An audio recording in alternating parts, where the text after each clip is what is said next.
It's a pleasure to have you join us on our grassroots development program on Lagos Television Ibile Update. I am Joy Olu on Ibile Update today.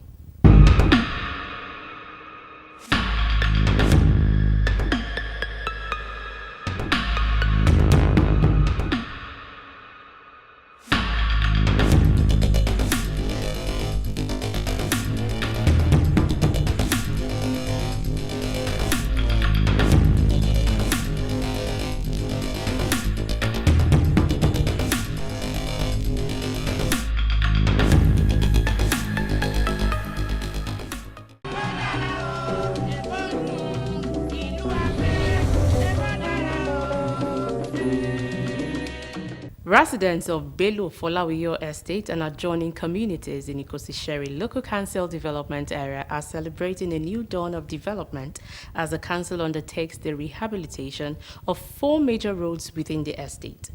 The initiative commissioned as part of activities marking the first 100 days in office of the executive chairman, Princess Samiata Bolanle-Bada, in her second term signals the administration's dedication to improving infrastructure and enhancing the quality of life for residents across the council area. Omolara Oyewale's report is presented from our studio. For residents of Belo Folawiyo Estate and adjoining communities in Ikosi Isheri LCDA, the long wait is finally over. Their persistent calls for intervention have been answered with the rehabilitation of 4 roads in the estate, bringing long-awaited relief and renewed hope to the area. Each time there is rainfall and all there is flood everywhere and the road is just not okay. We are so happy to see it being done. She promised and she fulfilled. So we are happy. Before the intervention of the chairman, the road has been bad, and we have been begging the local governments to come to our aid. But thank God, for past 1 month now, it's better. We want to say thank you to the local government chairman. Thank you so much. God bless you, ma'am. In her address, the chairman of Ikosi Isheri LCDA, Princess Samiat Bada, explained that the series of project commissioning activities across the council is part of events marking her first 100 days in office in her second term. She noted that the projects reflect her administration's commitment to improving infrastructure and ensuring that every word feels the impact of development. Today is not just about road, it is about renewed hope in action. It is about a promise kept to the people who trusted us and a clear statement that Ikosi Isheri LCDA is fully aligned with the renewed hope agenda of President Bola Ahmed Tinubu, GCFR, and the Team Plus vision of our hardworking and result-driven governor, Mr. Babajide Olushola Sanwo-Olu. Stakeholders commended the initiative, noting that good roads not only enhance accessibility but also stimulate local businesses and promote social interaction for sustainable community development. The lives of the people will be easier. A lot of businesses will be empowered because when there are roads, there will be network that will make them to access their businesses in due time. And this will change the face of the area and it will improve the quality of life of the people of the area. Water is not good on asphalt. And that is why if you see roads are usually done campered, so that when water drops on it, rainwater, it will flow into the drainage. So we will advise the resident, 1, not to be washing on the road, 2, not to be parking cars that can leak diesel or oil onto the road, because diesel or oil can always destroy asphalt. With the quality of job that has been done here, we can assure you that it's a very nice and well done job. Like we said, we are a responsible resident, and we have made arrangements on our own to maintain the road to a good standard. A tremendous 100 days. She has worked like just 4 years now. She's been doing a lot of good job. This road is just one of this is the 5th road we commissioned. Somebody who is living in this estate to work freely and work at ease. So we really thank her for what she's been doing. As Ikosi Isheri LCDA marks its 100 days in office, the administration of Princess Samiat Abolanle Bada continues to chart a course of progress, building stronger communities through infrastructure, empowerment, and service in alignment with the renewed hope agenda of President Bola Ahmed Tinubu.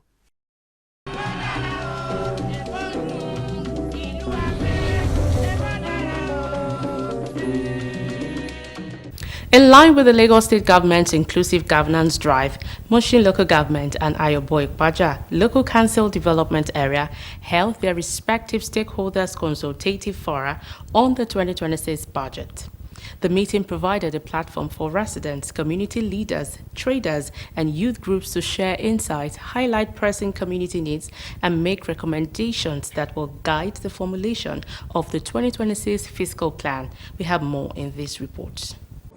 In a bid to promote transparency and collaboration, the Council Authority of Mushin Local Government convened a stakeholders consultative forum as part of preparations for the 2026 budget. The Executive Chairman, Tubosun Aruwe, reviewed the Council's achievement since the beginning of his administration, highlighting key milestones in community development and service delivery.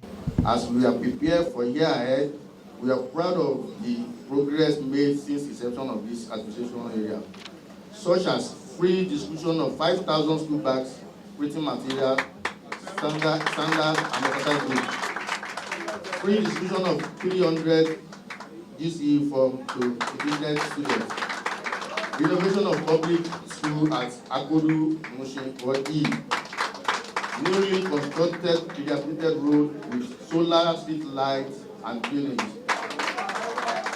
regular distribution of canal and water channel, monthly free medical outreach program for all residents of Mushin, free medical screening and treatment for all staff and public cabinet in Mushin.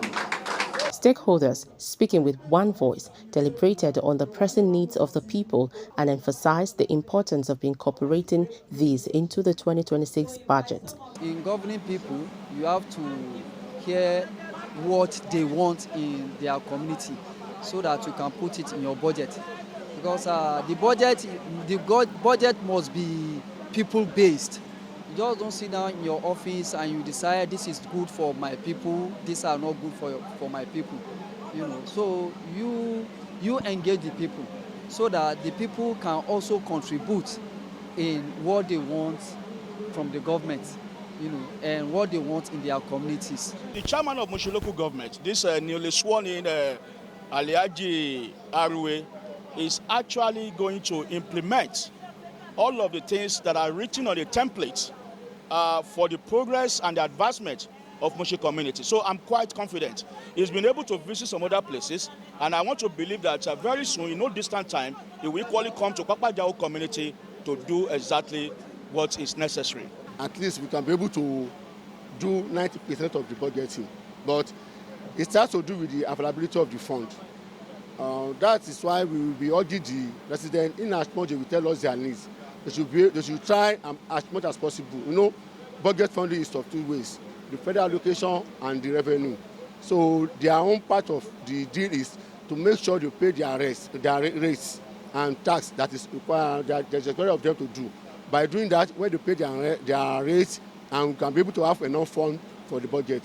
So as to get the input of the communities, different people, especially the CDA, the artisan, the community leaders, to ensure that what is happening in their community or their domain, to bring it forward, so that the chairman and his team will go for budget retreat. They will now incorporate it into their budget, so that at the end of the year, they can be able to say the community, the stakeholder, they have input in what they are doing. It's part of the procedure of governance. The consultative forum served as a demonstration of the Council's commitment to participatory governance, where everyone is carried along in the scheme of things.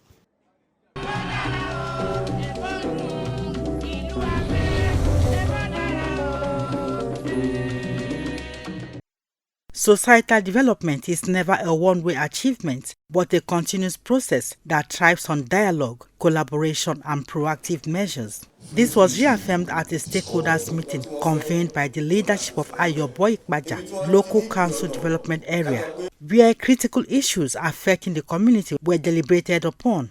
The meeting brought together traditional leaders, community representatives, business owners, youth groups, women associations, and religious leaders, providing a platform for inclusive participation in governance and collective problem solving. In his remarks, the council chairman emphasized the importance of shared responsibility in tackling the pressing needs of the community.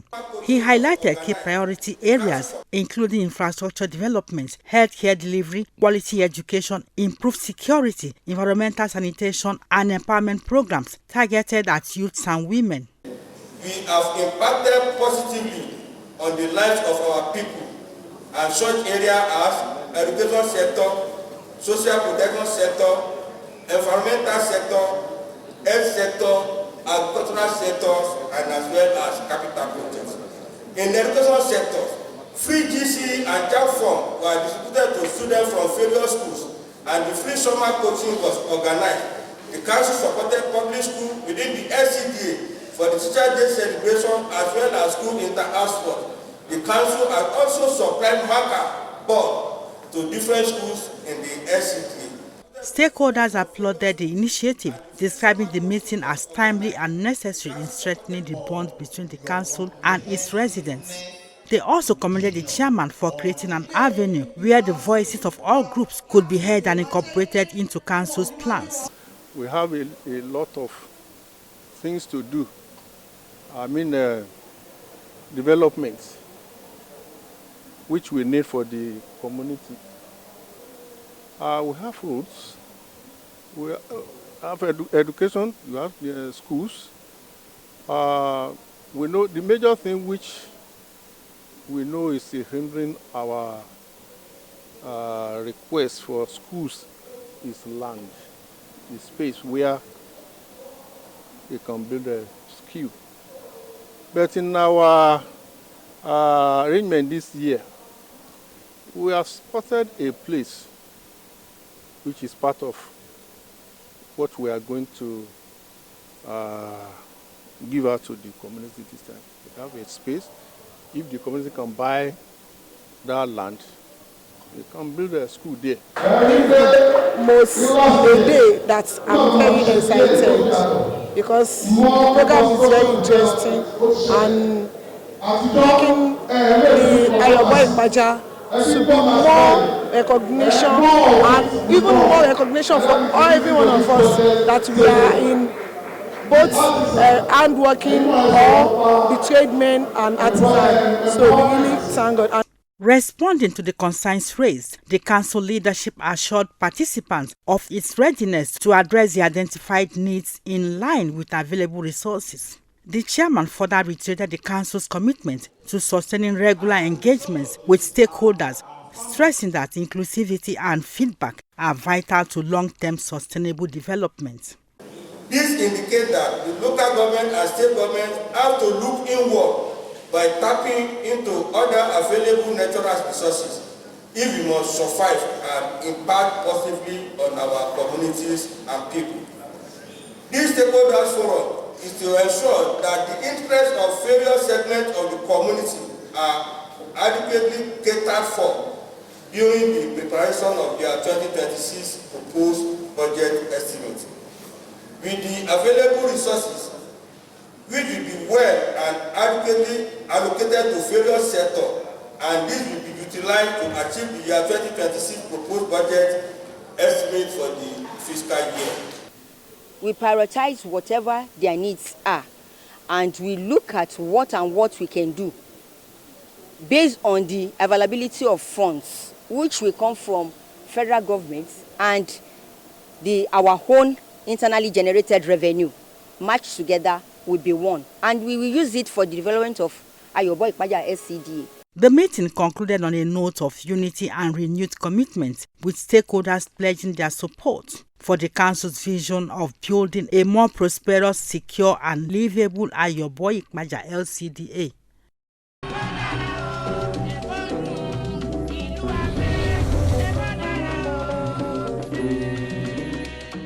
As part of efforts to enhance access to quality healthcare, Bariga Local Council Development Area organized a free medical outreach for residents. The program featured medical consultations, health talks, tests, and distribution of drugs, reflecting the council's commitment to promoting public health and well-being at the grassroots. We have more in this report.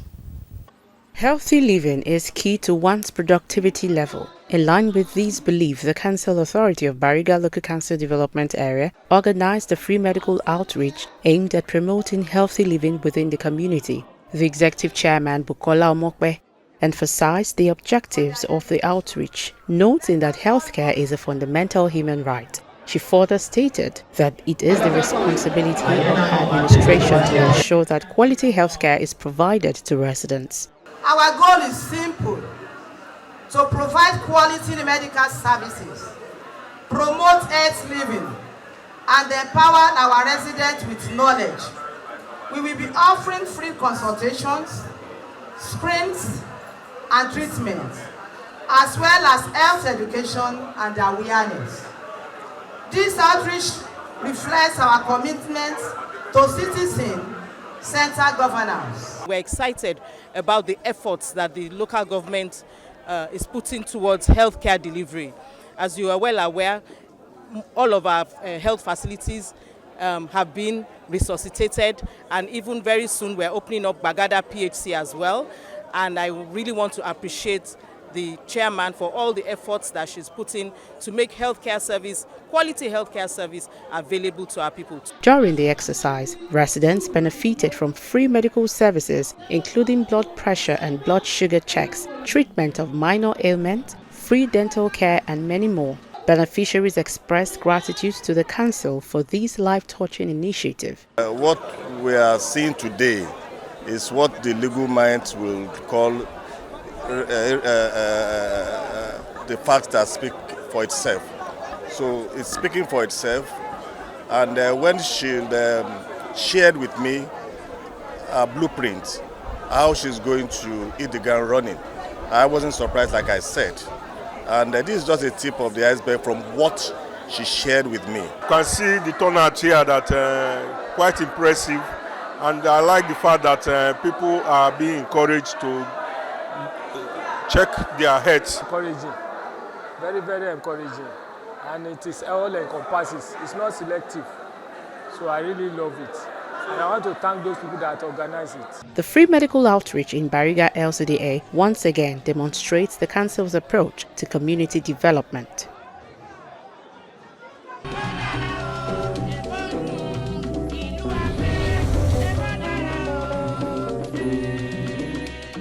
That is all we can take on the program today. If you'd like to reach out to us, please send an SMS or a WhatsApp message to the number on your screen. Ibile Update runs every day of the week at 8:20 in the morning, 12:15 in the afternoon, and a repeat broadcast at 11 p.m. You can also watch Ibile Update on YouTube. I am Joy Olu. Thank you for watching.